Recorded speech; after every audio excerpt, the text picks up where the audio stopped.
Hello there, Andrew Gage, changing up this conversation. All right, so every week we have all new, fresh content. I know, right?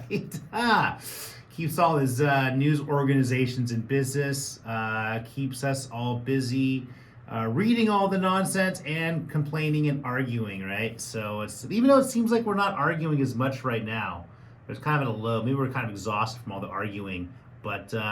That's going to be happening again here pretty soon. I think we have an election here in 2024. So, why are we already talking about that? Can't we give us like a year or two of just some peace and quiet before we get on the political nonsense? Yeah, here in the last week, what was that? Let's see, I call it the silly flu, right? Yeah. So that big fiasco back in 2020, we shut down the economy, drove a bunch of small businesses out of business, and decided, who was essential, not essential. Of course, the government got to decide that, and of course, they determined themselves to be essential, even though government actually is not essential.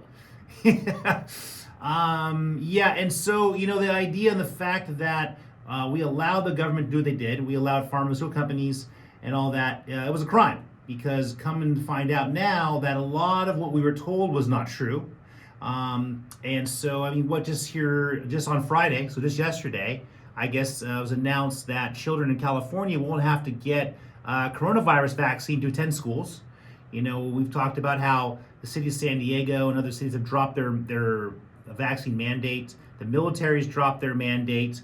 I guess even the Biden administration plans on ending the public health emergency here in May. That's what they're talking about. So I guess until May, we're still under a public health emergency. I don't know. I look around, I don't really see a health emergency going on right now. But again, I don't know what the definition of a health emergency is, because again, it's all made up. And then what was another one I saw here? A new study comes out proving that wearing masks doesn't stop the spread of influenza-like illnesses, including COVID. All right, so there's more information there. And, of course, initially, there was a bunch of conspiracy theorists, this was what they're called, conspiracy theorists, and a bunch of misinformation going around about that little lab in Wuhan, and, of course, Mr. Good old Fauci's involvement in that, with it modifying viruses and things. So coming to find out now that actually was happening, and there's more information coming out about, of course, Fauci's, how he was involved with that lab in Wuhan and modifying viruses and all that fun stuff there. So, when COVID first came out, I was looking into a lot of information because I want to find out for myself. I wanted to be able to make a decision and determine myself what I thought was true. And I didn't like the fact that everyone was telling me that, well, this is what's true and this is what's not true, because again, they had something to gain from that. And I don't trust anyone that has something to gain from providing information to me. And wants to lead me to believe one thing. And again, why would you be so scared of having information out there if you knew that that information wasn't true after all? So, of course, I was getting a lot of gripe back in the day for questioning COVID. And, of course, coming to find out now that actually I was right all along. So here's the thing, and I've mentioned this before, I'll keep mentioning this. I want to see the people held responsible for this crime. I mean, this was a crime against small business, a crime against children, a crime against everyone that wasn't, in a situation where they were going to get sick or hurt or harmed. I mean, closing down the beaches, taking away people's fundamental constitutional rights. That sounds like a crime to me. I don't know, maybe there's a couple other things there too. But again, who profited off of this? It's pretty easy to find who profited. Government profited off of this. A lot of corporations profited off of this, and that, of course, including pharmaceutical companies.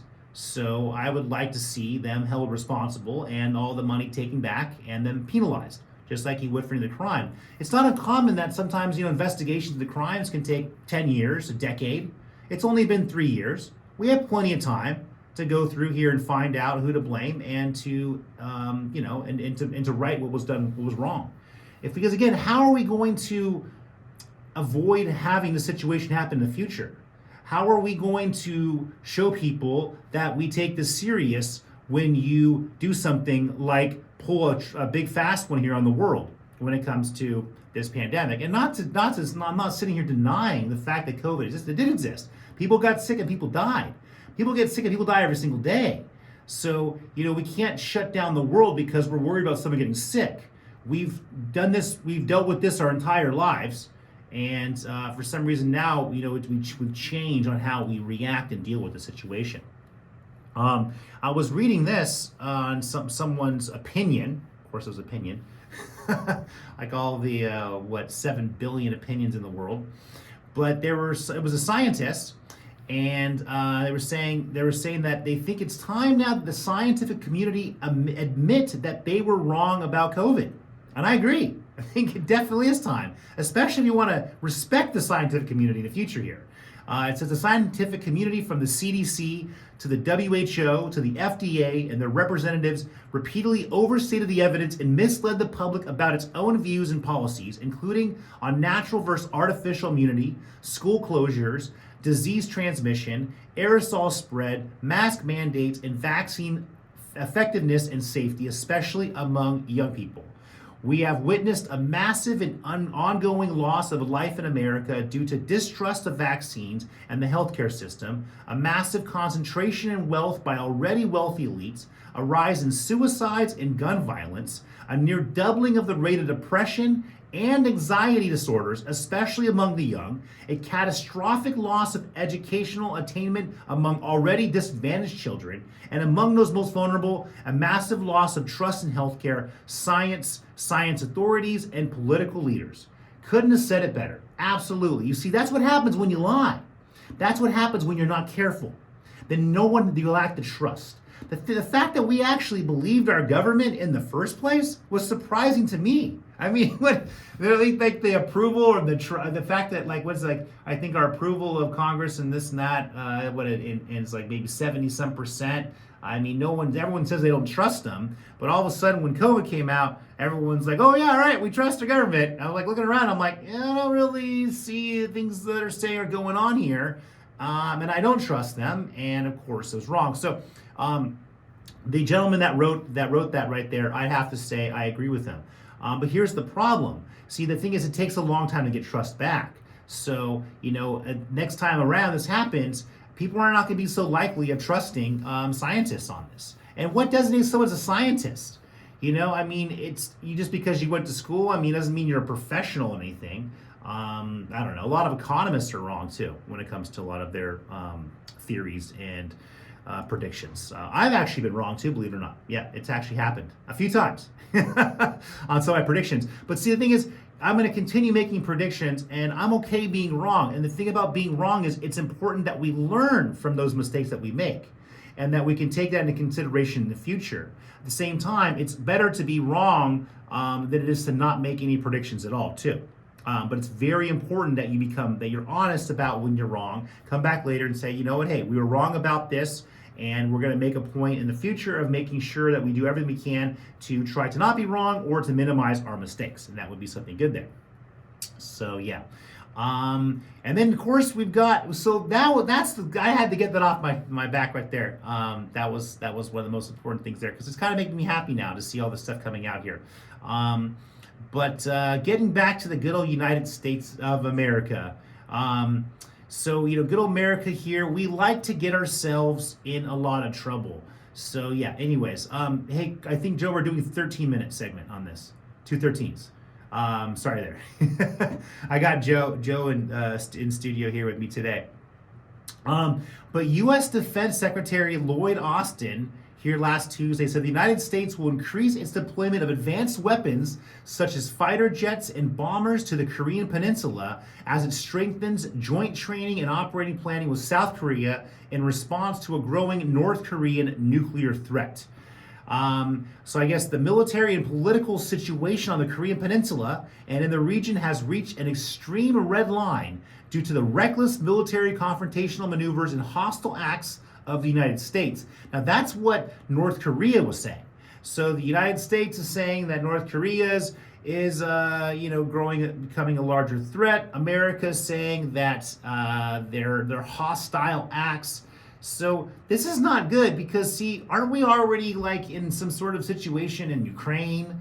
And we're, demonizing Russia because they're the bad country. So now North Korea, and I think Russia and North Korea are actually friends. Also, I know there's some issues going on. What's right here in Iran? I guess there was some drone strikes, and Iran warned the United States military against any further actions, and meaning it's pretty much saying that any U.S. military action means war to Iran. So, okay, that's not good. I guess in the wake of the drone strike against a defense factory, Iranian officials told Newsweek that any military option pursued by the United States against Islamic Republic would result in an all-out conflict with region-wide ramifications. Okay, so that's not very good. So we got Russia, Ukraine, we've got Iran, we've got, let's see here, North Korea. And then I think there's something to do with Taiwan, right? Because we're going to protect Taiwan from China. That's a great idea there too. And then of course, good old China. So I guess the U.S. is tracking a suspected Chinese surveillance balloon that has been spotted over the U.S. airspace for a couple days. But the Pentagon decided not to shoot it down due to the risk of harming people on the ground. Yet I heard this was like flying over some restricted area in Montana. If it's a restricted area, I'm pretty sure there's not people on the ground.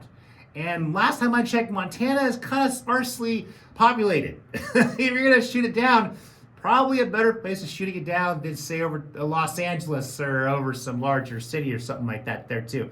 But yeah, I don't know if it's a big balloon. Couldn't you, like, lasso that balloon and, like, drag it out of the way or something like that, or pull it out of space? I don't know. But I guess even Secretary of State Anthony Blinken canceled a weekend trip to Beijing because of the situation. So that's how we're going to show China that we're angry.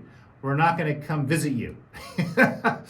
So, this is the sad reality, guys. Okay, we need to stop getting involved in other countries' business. We have way too many problems here at home in good old America. We need to work on our infrastructure. We really need to make sure that we have opportunity for young people. Work on the cost of housing, inflation, food, all those fun things. So my recommendation is we come back to America, we take care of our country, and we leave all these other countries alone. Anyways, we're going to take a short break, and then we're going to catch you guys on the flip side.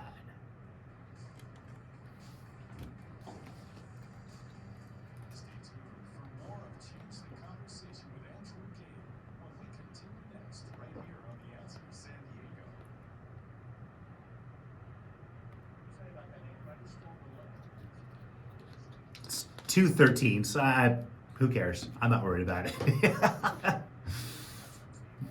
I was 2:13s. Yeah. Let's do it.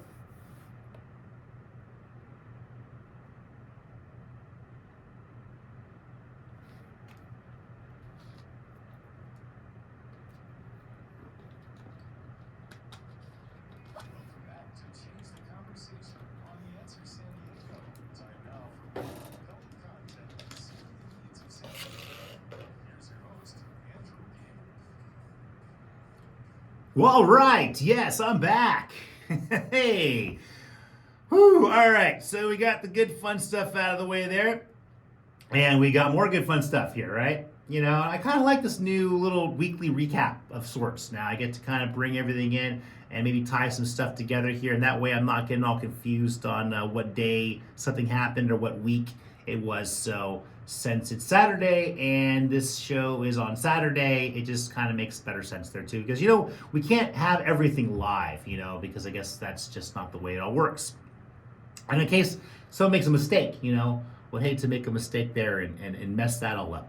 But, what we have here, we have this natural gas prices. So I guess after record-breaking price spike in January that left natural gas customers across San Diego region worried about skyrocketing bills, San Diego Gas and Electric here on Tuesday reported that its posted natural gas price for February has dropped 67.8%. So almost 70% drop. SDG's commodity price in February will come to $1.11 per therm, down from $3.45 in January. So that actually right there is like a third So I guess would see here since February, so since January. So yeah, that's pretty significant. Now remember, they're the ones that kind of set the price for this because the parent company of SDG&E is Sempra. Remember, they're selling all of our natural gas overseas because that was the whole thing on this going into Ukraine, or the whole Russia thing, right? Cutting Russia off so we can sell our natural gas and resources to Europe, and that way we can charge Europe more, and we can also charge Americans more for our own natural gas that we're allowing corporations to steal from us. Yeah, that's really cool. Not a big fan of that too. So yeah, and I think even what was it like? Chevron, and ExxonMobil, and all the gas companies were reporting huge profits.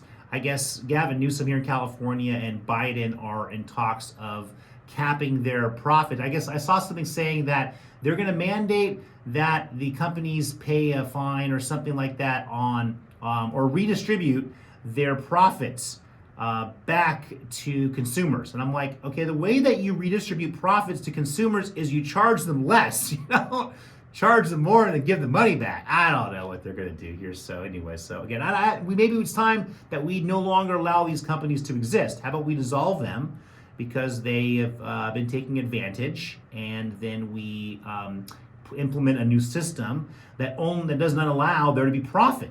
How about we move to that? A model where there's no profit that's made off of our resources that are determined to be essential, right? So we have essential things like gasoline and natural gas and electricity that humans need to survive and to live. And if that's the case, then we should not allow companies to profit off of it. Maybe we can go a little further and make that for food. And then also go a little further and make it for housing. There you go. If you want to profit off of things we don't need, go for it. But we should maybe look in the future here at changing the way that we allow businesses to profit off of certain things. Again, you can make enough. Remember, profit would be going to investors. The company has to be able to pay its bills, pay its employees, and maybe by getting rid of profit, you could also pay employees more of these companies. So there you go. And then maybe people would want to work because you're paying them more. Because humans are incentive-driven creatures. I know, right? Very basic little animals running around there chasing money. And speaking of chasing money, the Recon Indian tribe, I guess, withdrew from the California Tribal Gaming Compact. The North County Tribe will now work directly with the National Indian Gaming Commission for casino regulation. It could also herald the beginning of the end for the state's hold on some tribal gaming operations, which last year paid nearly $67 million into a state fund to regulate tribal gaming. I guess Recon chairman said the transfer of regulatory duties is less about the funding dispute and more about moving toward increased tribal sovereignty for Recon and other tribes throughout the state. This quote here, we're the first to go through the full process and help develop the process where the state has agreed to opt out from regulatory oversight of our gaming operations, he said. Basically, making it simple, the middleman has been taken out. See, I like that. So if the Indian casinos can cut out California, why can't Californians cut out California? Again, why don't we just cut out the federal government? Why don't we create self-sustaining, hyper-localized models and then even cut the county out and cut taxes out and start taking care of ourselves? That's the future. That's the model I created. And I'd like to see how these Indian tribes work toward this right here. And I'm happy for them. Good. Cut California out. Like you're taking too much of our money anyways. And again, getting back to good old Californian regulations, I guess they're exploring new rules to put self-driving semi-trucks on the road. Labor unions are rushing to the legislature to ask for a new law they say will protect their jobs. Yeah, because this is not good. If we get all these self-driving semi-trucks on the road, then all the truckers are going to be out of work. I know California's already driven a bunch of these truckers out of work because of the strict air standards for the California Air Resources Board from CARB. So, of course, it's just going to be another issue here with self-driving. I guess here, the start of the debate could shape the future of, they're saying, the nation's nearly $900 billion trucking industry.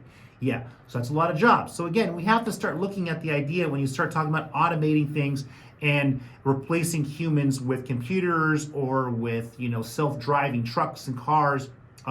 Is that really a benefit to society? Are we benefiting, and who's benefiting from that, right? So there are lines to be drawn at saying, you know what, maybe there's a line between saying what technology actually helps us and what technology is going to actually hurt us.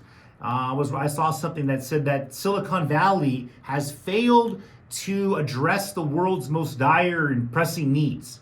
I guess I don't know who thought this, but I guess someone was thinking that somehow all these tech companies in Silicon Valley were going to save humanity somehow.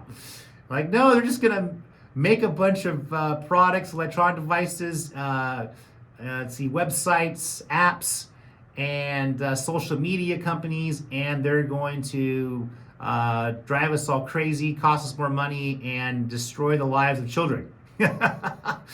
And make us all antisocial and depressed and have anxiety. Yeah, that was good. So they definitely didn't do a good job there. So, but getting back to autonomous vehicles, okay. So we're gonna try to replace. We're gonna get semi-trucks, autonomous semi-trucks. Okay, that's gonna be driving around all the freight.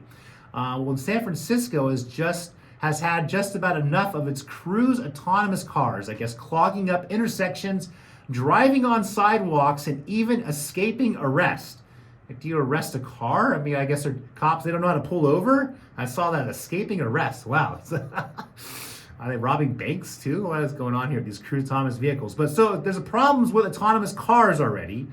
I guess last week the city wrote the State House requesting that officials intervene with the rollout of General Motors driverless service, which is, I guess, the Cruise, as well as Alphabet's service called Waymo. It says, if the California Public Utilities Commission approves sweeping authorizations for both Waymo and Cruise, the hazards and network impacts caused by planned and unplanned AV stops that obstruct traffic could soon affect a large percentage of all San Francisco travelers. So we have already a problem with these autonomous cars just in San Francisco, and now we're talking about putting autonomous trucks to move all our freight. So what's going to happen when all those trucks stop moving? It's going to be no products, and then that's going to further be more of an issue with inflation. I can just see this going horribly wrong. And then Mercedes, I guess, announced it's bringing level 3 driving automation to U.S. roads this year. It's been approved in Nevada and is working on gaining approval in California.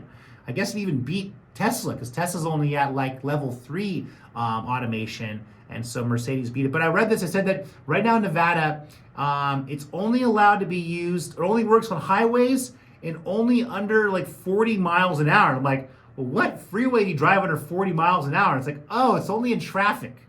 So your Mercedes will drive itself only in traffic jam under 40 miles an hour in Nevada. Doesn't sound like a great selling point, but hey, whatever, right? You're slowly working on it, and and having a Tesla and using autopilot and driving other autonomous type vehicles or autonomous type software. I'll tell you this right now: autonomous vehicles are never going to replace human drivers. It's impossible. Okay, in maybe 20 years, you might see the autonomy get to maybe as good as 80% of drivers, because remember, most drivers aren't very good, but it's never going to replace the majority drivers because they don't look far enough ahead. The technology just doesn't exist. It's not going to exist unless we completely restructure our road systems and we create new rules and regulations. But having autonomous vehicles and human vehicles interacting is just not going to work. So that's my prediction. We'll see if I'm right or wrong. And if I'm wrong, guess what? I don't care. But I'm probably going to be right. And good old road use is talking about the road. Good old rep here, Daryl Issa, is taking aim at the road use tax charges, aka the mileage tax, a per mile driving fee many states and agencies are considering for the future. Road use charges for years have been studied as possible alternatives to gas taxes that generate revenues to maintain and build roads. Those funds have been in steady decline as vehicles have become more fuel efficient and will continue to fall as more electric vehicles hit the road. So ISA questions the fairness of the mileage fee, but expresses even more concern that the technology used to calculate them could track where drivers are going, which he considers an unacceptable invasion of privacy. So, again, in order to be able to have a gas tax, I know Sandag's proposing it, but they're not calling it a tax, they're going to be calling it a mileage fee. So, I saw even Richard Bailey was talking about this, Carl DeMille has been talking about this, and I agree with them. So what they're doing is the public does not have to vote if it's a fee. If it's a tax, something like that, then it has to be 2/3, the majority has to approve it on a vote. But if it's a fee, so they're trying to skate around by getting this fee out there, even though it actually in essence is a tax. Clever little politicians there. But again, I would like us to dissolve Sandag. I think we should pull out of Sandag, and we should no longer give them authority to tax anything. So, our public transportation is obviously losing money, a couple $100 million a year. So it's time to say goodbye to these. And one last thing here as we leave off. The farm worker charged with killing 7 people in the 2 Half Moon Bay mushroom farms here this few weeks ago reportedly told investigators he was spurred to carry out the shootings after his supervisors demanded he pay $100 to repair a forklift damaged at work. So all that because the guy's employer wanted him to pay for some damaged machinery. All right, guys, if your employee damages something, just fix it for him. It's not worth the mass shooting. Anyways, guys, we're out of time. Love you guys out there. Andrew Gay, change the conversation. Catch you guys next week.